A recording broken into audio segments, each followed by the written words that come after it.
It's indeed a privilege for me to be afforded the distinction of being among such esteemed and distinguished thinkers and to guide the ensuing discussions on Africana philosophy, personal transformation, and economic development. It is with great pleasure and a distinct sense of pride that I introduce you to our panelists who will be contributing to these discussions. Firstly, Professor Louis Gordon, who is an Afro-Jewish philosopher, political thinker, educator, and musician, who was born on the island of Jamaica and grew up in the Bronx, New York. Professor Gordon studied for his doctorate at Yale University. He is a professor of philosophy with affiliations in Judaic studies at the University of Connecticut-Storrs, and his visiting appointments include the following: European Union Visiting Chair in Philosophy at Université Toulouse-Jean Jaurès, France, Honorary Professor in the Unit for the Humanities at the university currently known as Rhodes in South Africa, where he was formerly the Nelson Mandela Distinguished Visiting Chair in Political and International Studies. Visiting Professor in Philosophy and Government at the University of West Indies at Mona, and writing residence at Birkbeck School of Law at the University of London. He has authored numerous books with global intellectual importance. Next to Professor Gordon is Professor Teodros Kiros, who is an Ethiopian philosopher and novelist who earned his PhD from Kent State University and currently is an associate professor liberal arts at Berklee College of Music in Boston, where he teaches courses in philosophy of religion, ethics, Western philosophy, Eastern philosophy, aesthetics, Africana philosophy, and philosophy of education. He is a Dubois Fellow at Harvard University and also executive producer and host of the television program African Ascent. The focus of Professor Kiros' teaching revolves around his desire to equip musicians with a grounding in ethics, aesthetics, and epistemology, which really is the theory of knowledge. He's the author of 7 books and hundreds of articles. And at the next to Professor Kiros is Professor Paget Henry, who is an Antiguan sociologist and philosopher who earned his PhD from Cornell University. Currently, he's a professor of sociology and Africana studies at Brown University in Rhode Island. Professor Henry is a Caribbean scholar who has made his intellectual home in sociology, philosophy, and the political economy. He has written numerous number of books and numerous articles, and his work is foundational to the understanding of what historic and contemporary Caribbean thought mean. Professor Henry is considered by his peers to be a great thinker whose contributions are of global significance, and he stands proudly beside other noteworthy Caribbean intellectuals whose alumni include Frantz Fanon and C.L.R. James. Of significant importance is the fact that Professor Louis Gordon and Professor Teodros Kiros, among others, consider him to be a mentor at various stages of their respective lives. Gentlemen. Thank you. Thank you so Thank much. you.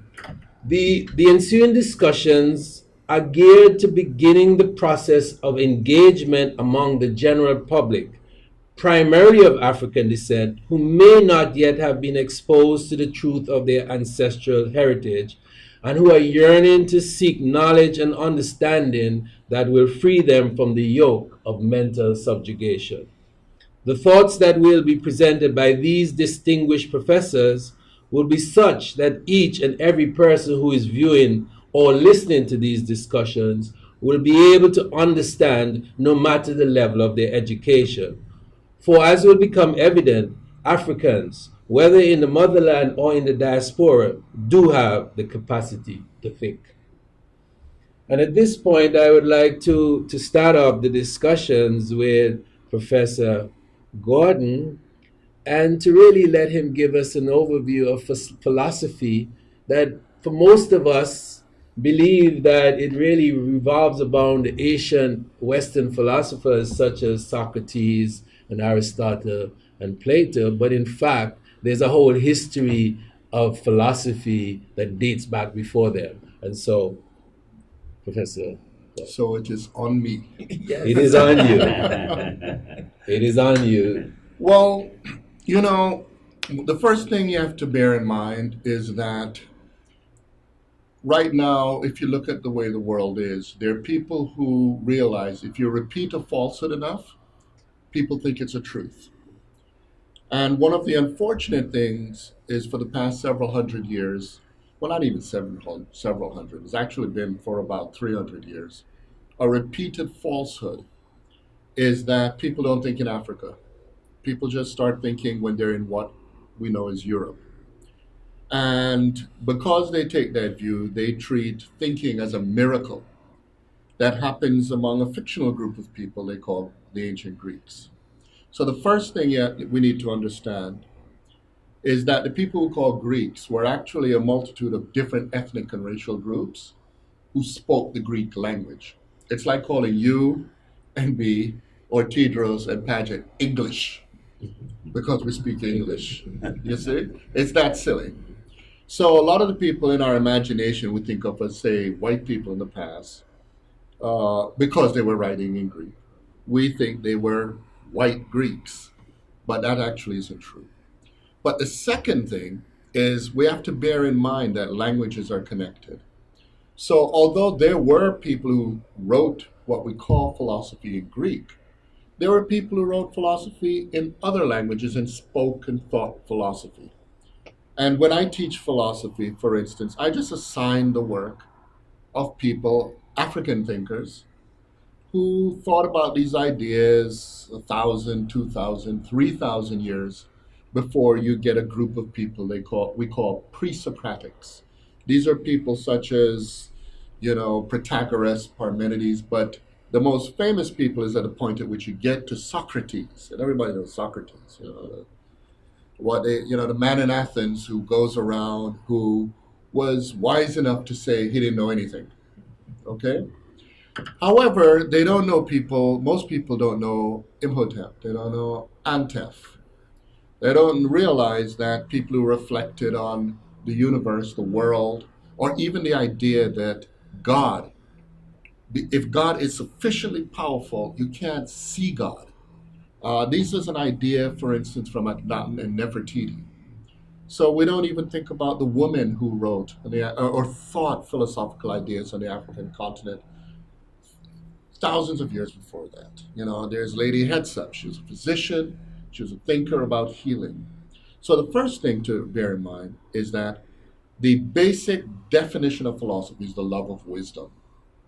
But the word wisdom, Sophia in ancient Greek, we have folks in the audience here, Sophia in ancient Greek, its origin is from an ancient Northeast African concept that you could find in a group of people from a place called Kemet or Kemet, and the language they spoke was Mudaneter.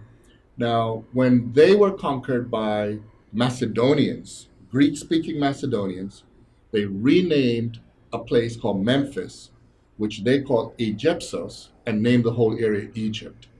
So that's why today we think of those people as Egyptians, okay? But they had words that, for instance, the word Sabaeat, it means wise teachings.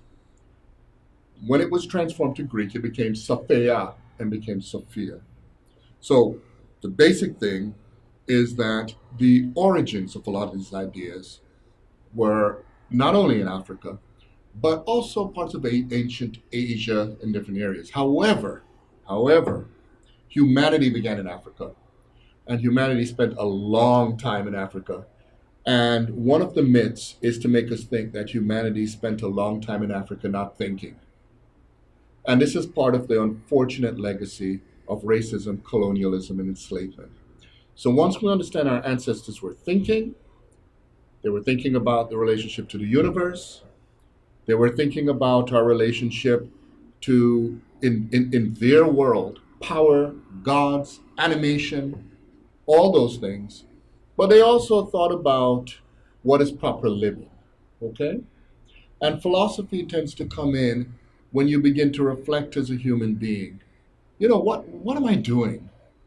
Am I being stupid? Am I being wise? Why do we follow certain rules? Right now, we have some young men in the room, and they're probably thinking, what kind of an adult I should be. And if you look at a lot of ancient African thought was around the question of what does it mean to become a mature being. Anyway, that's a good start. We can build from From there. there, yes. Hello, we have another guest. Professor Theers, why don't you follow on from that, being that you are from the cradle of civilization, Ethiopia, and the misconceptions that have surrounded the, where civilization started, and some of the concepts that Lewis started off on in terms of, monotheism and the whole concept of spirituality. Okay. I think in my case, the historical You might period, need to speak a little louder, Teodros. in my case, can you hear me now? The historical grounding of how philosophy began, where it began, has just been comprehensively examined by Lewis. So my addition to this discourse would have to be an attempt to introduce the audience to a 17th century Ethiopian philosopher by the name of Zara Yacob.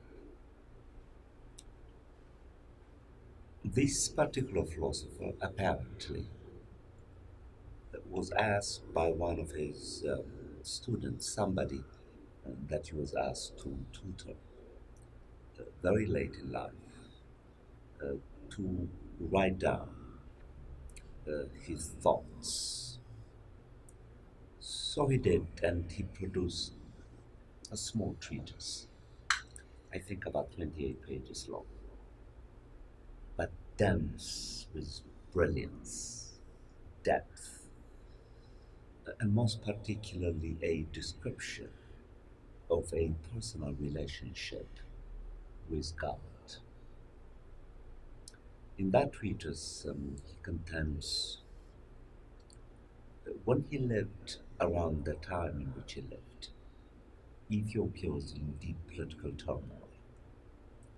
The Jesuits from the north had attempted to penetrate the Ethiopian cultural scene, convinced that these Ethiopians, who were already practicing Christianity that they invented, needed to be re-Christianized, because the idea of Christianity that these Europeans lived symbolized in their eyes completion, civilization, were the kinds of Christian practices, rituals and customs and traditions that the Ethiopians were practicing at the time in light of these Jesuit missionaries were too barbaric, too primitive.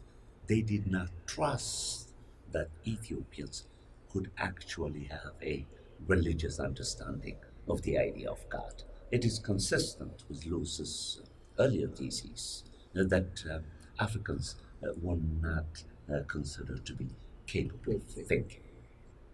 So here then, this Ethiopian in this treatise presents a conversation, a daily conversation that he thought he was having with God through a method of thinking that he called hatata in classical Ethiopian, a language called Ge'ez, which essentially means looking for, searching for someone who is out there but does not easily reveal itself to you.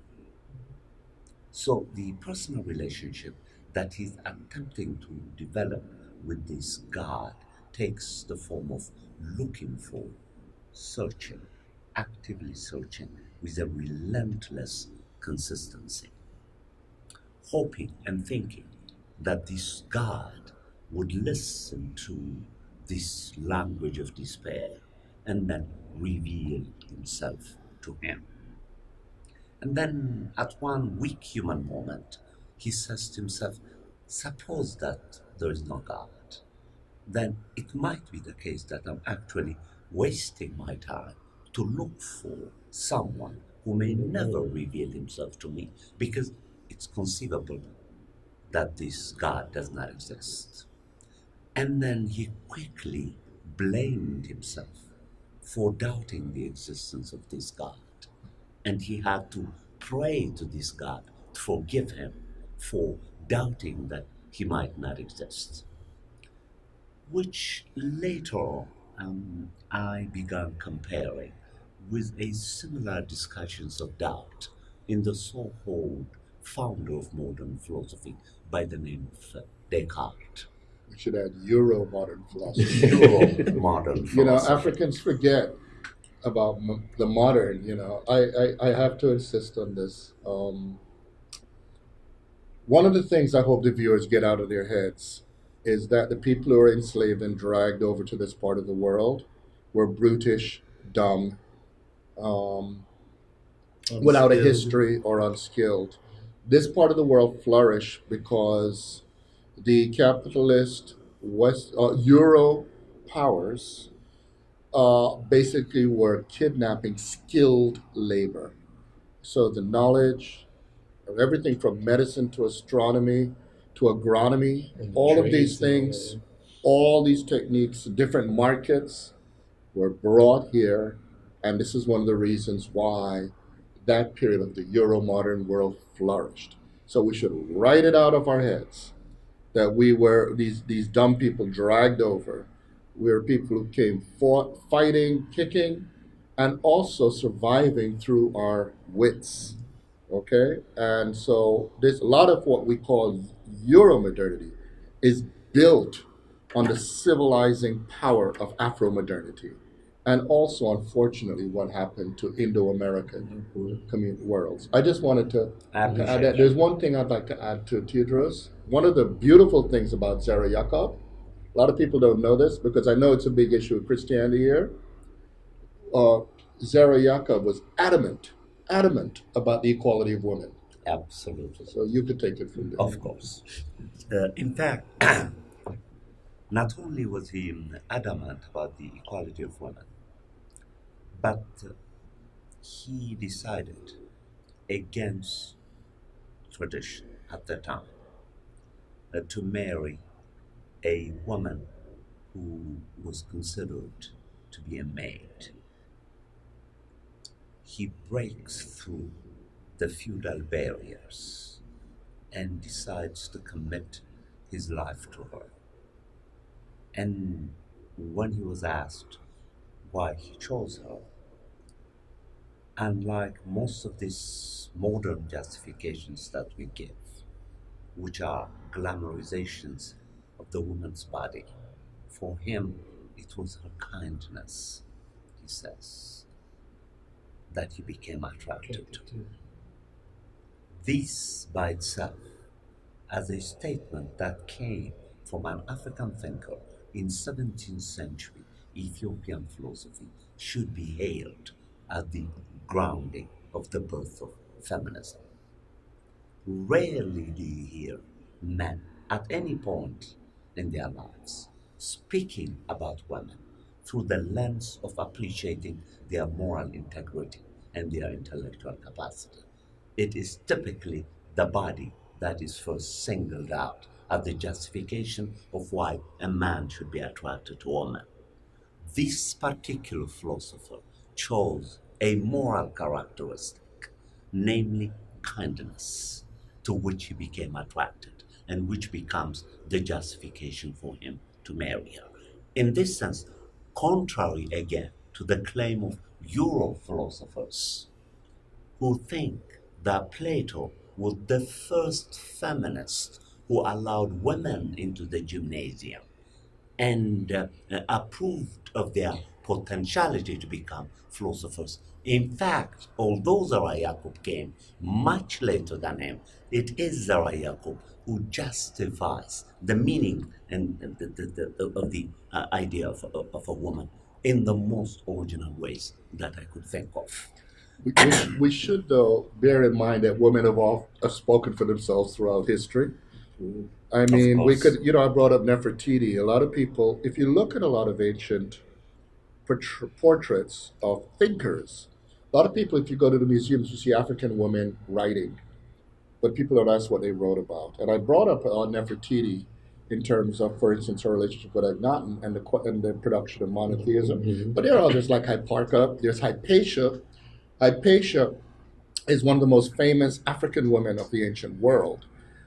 She was not only an astronomer, a mathematician, and a philosopher, but she's also, if you read a book by a fellow by the name of Raju, he gives a lot of evidence that she actually may have been the true architect of the elements, not Euclid. So there's a lot out there. In addition to that, even among the Europeans, you could think of someone like Lady Pitzon. And there are quite a few who have articulated the question of women, or in China, a woman by the name of Yin Xin. So one of the things, as I brought up the fact that we have to remember Africans as intellectual agents and also material political agents of history, we have to remember also that the history of women is far more rich in that regard than it's often portrayed. And there's a lot of work to be done for women actually to claim that history as well. But importantly, and then we'll come back to it some more when we talk about Antigua more specifically and Carnival, but and not just Antigua, but it's a phenomenon now within the region, because what is being displayed is this the body, and so it's getting to the point you have to show more and more body, show more and more body. But at what point do we start to backtrack and say, no, let's look at other qualities of the female other than body? And the females themselves recognize that they are more than just a body. So at Carnival, you don't have to expose yourself to the nth degree in order to be able to be attractive. And one final point that I would like to make for the benefit of the audience, and this is remarkable because the debate is still raging. There are those philosophers, including contemporary philosophers, some of whom are Ethiopians, who do not think that the treatise of the Yaqub was written by an Ethiopian. The Jesuits developed a fantasy about the history of these treatise and literally created a European character who apparently spoke fluent Ge'ez and then wrote the treatise. And in that, Zara Yaqub practically lied by contending that this is a treatise that he wrote. And some Ethiopian traitors, philosophical traitors, agreed with some of these Europeans, and for quite a while spread a rumor that this particular treatise cannot possibly belong to an Ethiopian imagination because it is too rational, it is too critical, since the African, hence the Ethiopian by definition, thinks only emotionally. Because the treatise is a relentless examination of looking for God and also critiquing other interpretations of this God, whom Zara Yaqub thought was simply irrational, some of which were Ethiopian practices themselves. And some Ethiopian priests during this time, whom he singled out as irrational, literally stupid interpreters of the Bible, decided to betray him, report him to the Jesuits, and then he had to put himself in exile for 2 years to avoid the prospects of dying in the hands of Jesuits. Those who gave him in to the Jesuits, very much some of our modern blacks now, were Ethiopians like him, who refuse to accept that here is an original mind, an extraordinary mind, who is developing an remarkable interpretation of what it means to be a believer. For him to be a believer is not to simply blindly believe in that which is existent. In fact, on the contrary, God gave you this intelligence, amuro in Ethiopian, so that you could question yourself and question some practices that you may be habituating yourself to because you do not know. You have not sufficiently examined yourself. For him, then, philosophy is defined as an exercise in self-examination. One thing I'd quickly like to add, though, related to what Paget does, if for the audience, if they're curious, I wrote a book called An Introduction to Africana Philosophy that covers at least the past 1,500 years. I decided not to look in the ancient in that, but in other writings I do. But bear in mind, there's just a lot. If you, for instance, related to Paget, the writings of Ibn Khaldun. Okay,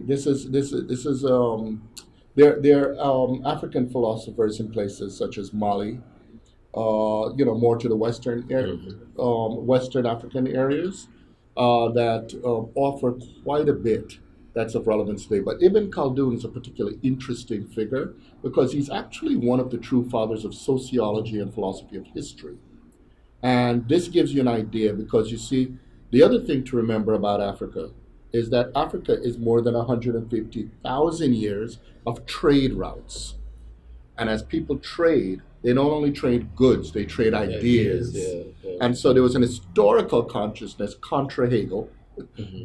For audience don't know, Hegel is a big German philosopher, so there's no historical consciousness in Africa. There was a constant sense of the historicality of Africa because of a connection to the world. And you even have writings that go all the way back to the 10th, all the way through to the 6th century, actually, that would articulate Africa, what we know today as Africa's relationship, not only to the north, but also to the east. So I just wanted to add that there's a lot of rich things to learn out there. But we haven't heard from the Antiguan man. Yeah, I think, if I may, in addition to that, I think I would like Paget to be drawn in as an ontologist. I would like him to go over the territory that I attempted to work with yesterday, and then tie it in. And Paget, as well as that, and what would be important too is that what we're seeing here is the attempt by the Europeans to change the historical facts. And so how did that continue in slavery and in your evaluations and study in Caribbean thought and philosophy, and the impact that had on the mentality of the Caribbean people who are influenced in some way to not be able to think and examine themselves? No, so what I really thought I should add here is the history of African political thought, just to bring in another dimension to it. So that I've spoken several times here in Antigua about African theories of the state, that we don't have a sense that before the colonial state was imposed on us, what were African states like, And they were basically of two types: chieftaincies and monarchies. All right? And so that if you look at a country like Brazil, in Brazil you had a lot of maroon, what we in the Caribbean call maroon communities, and they call quilombos. And there were several quilombos in Brazil where, because they were so isolated, you had these recreations, right, of African political communities where you had full-blown monarchies recreated so that you had an African political system being established in Brazil. And I think for us in Antigua, the 1736 uprising becomes very important. Because what King Court had in mind was to create an African monarchical kingdom after he had overthrown the colonial state. He was someone who came from Ghana, right, with a full understanding of the political order of Ghana, right?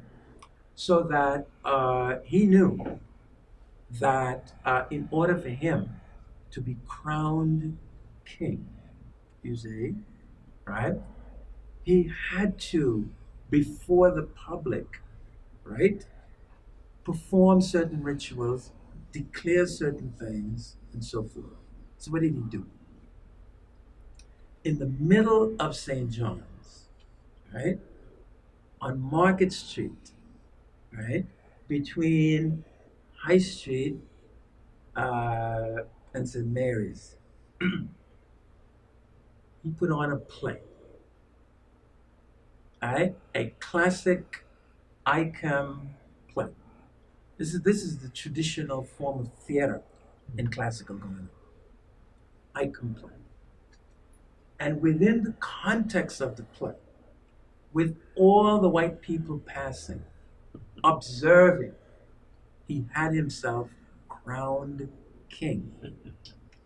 With all of the appropriate rules, regulations, everything, in order to establish him as a legitimate Ghanaian monarch. He did it in the form of play. The Afro-Antiguans knew exactly what he was doing. And when the play was over, he was the undisputed king of Antigua. Right? So he kept with him the African political imaginary. And so within his vision, once he overthrew the colonial state, this was what he was going to create, right? And I think we've lost all sense of what that was like, you know? So in other words then, if you look at, let's say, a country like England, they went through a monarchical stage, right? And then they kind of got dissatisfied with their monarchy, and they created this parliamentary system of government. But at the same time, they didn't want to completely throw away the monarch, so they have the monarch there as a figurehead, right? But you have that sense of the historical continuity, right? Of England in its monarchical phase, right? And then this phase of modern parliamentary government, right? In the Caribbean, we have lost that.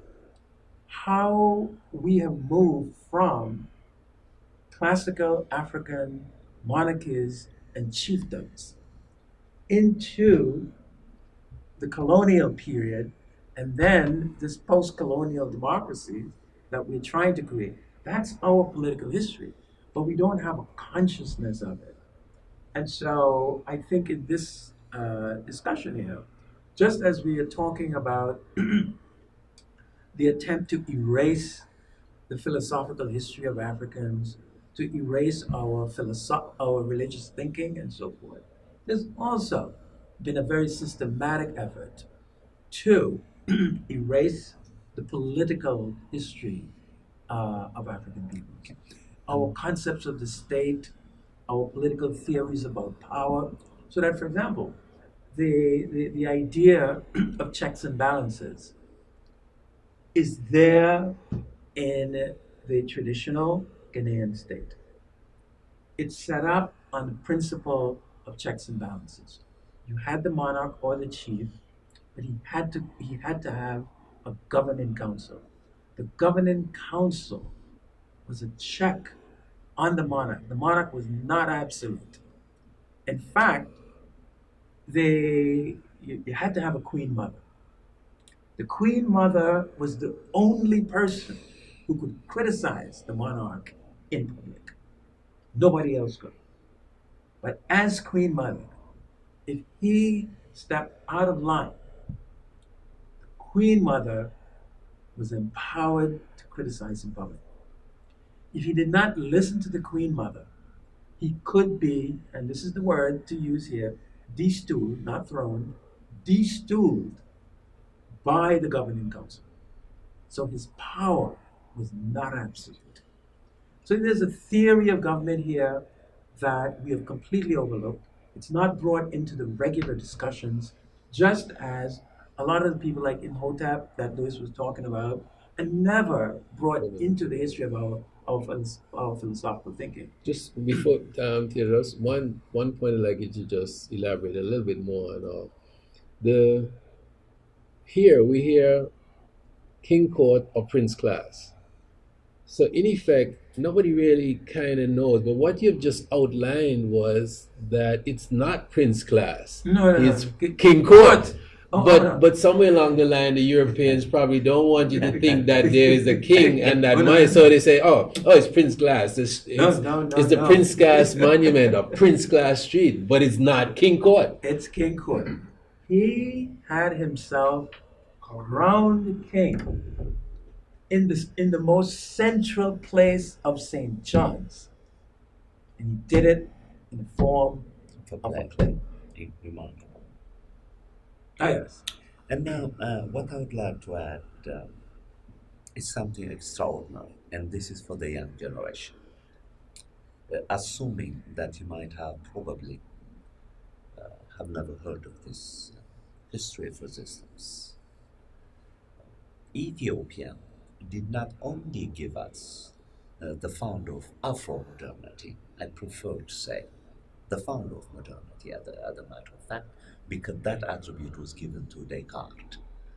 I have made a modest attempt to take it away from Descartes and give it both to Zara Yacob and Descartes, because historically both prevailed at the same time and articulated a vision of modernity from two different regions of the world, one from the south, the other one from the north, a point that is simply dismissed as irrelevant by modern philosophers. Additionally, the same Ethiopia also gave us a spectacular example of resistance in the form of a famous battle called the Battle of Adwa, ADWA, that took place in 1896, in which the Italians, during the time that Africa was being partitioned at the famous Berlin Conference of 1889, when the Italians knew that with this African nation, whose history has not been blemished by colonial penetrations, made an attempt to colonize Ethiopia. The emperor at the time managed to gather 100,000 Ethiopian soldiers and in a matter of few hours devastated the Italians and won the war. This is the first time in global history in which an African nation took on a European nation and successfully defeated it. You can do your own research and you will learn that this history of triumph, spectacular example of resistance, is simply not acknowledged in European annals of history. But that's because Europe self-appointed itself. Yes. The history, because Africans have defeated Europeans throughout. It's not only Ethiopia, Teodros. The problem is the Europeans colonized the concept of modernity. You see, all modern means is that you're the direction humanity is going in. And so there have been many modernities all the way into antiquity. It's just that when Europeans created this marker to say they are, suddenly the past is treated as non-modern.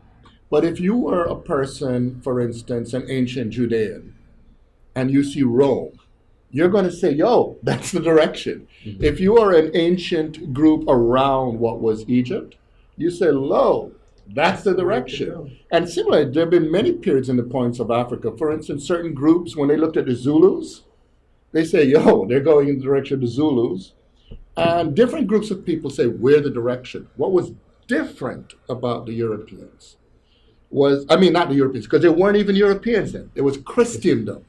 And even there it's mixed up, because Christianity in its theorized form actually began with African thinkers, Tertullian, Origen, St. Augustine, and those. It was in Africa. But the thing is, when Islam emerged, the story of Christianity split. So there was the Ethiopian story, but also there was the story that's happening in the other side of the Mediterranean. But with all those splits, what's different that emerged from all the others is that the modernity that began here in the Caribbean was a moment in which Christendom began to fuse with something called capitalism. And capitalism began to organize this idea of global power as only one way to organize it. And the one way to organize it is if you could wipe out the humanity in markets. And so that capitalism was wedded with an idea that there were people who belonged to the past and only some people belong to the future and present. In other words, that capitalism brought racism with it. You see? And in the past, when a modernity came, the idea was the practices you can join in. So there was nothing in your flesh and blood that said you can't be Egyptian, Roman, Greek, Hittite, Nubian. You know what I mean? There's nothing in your blood that said that. But what happened here in the Caribbean was suddenly the idea of saying there's something, no matter how much you speak English, no matter how much you follow certain laws of science, whatever, in your blood, you don't belong to the future. And that's something new because it became a genocidal activity and it began to create a battle to a fundamental question: who is really human? That's what's different about this. But I think we're wrong when we think the modern began roughly around the 15th, 16th century. That's a particular kind of modern. I just wanted to add that in. That's very different. But let's go back to what Teodros was saying there about about Ethiopia. Because in the Caribbean, when you talk about, persons from the Caribbean came from Africa or of African ancestry. Oh, no, we don't want to hear nothing about Africa. Look what's happening over in Africa. And so nobody really understands or being educated or exposed to what Africa was before it was colonized by the Europeans. And the tremendous destruction that was done in the 1890s to 1900s in the entire Africa, as how they chopped it up, and the brutality that took place in terms of annihilating the Africans in order to get control of the resources, and the impact that it has currently on Africa. And so the Ethiopians, having defeated Italy, is of critical importance. That is the point. That was the point that I was making. And that is the point that every black person has to take seriously.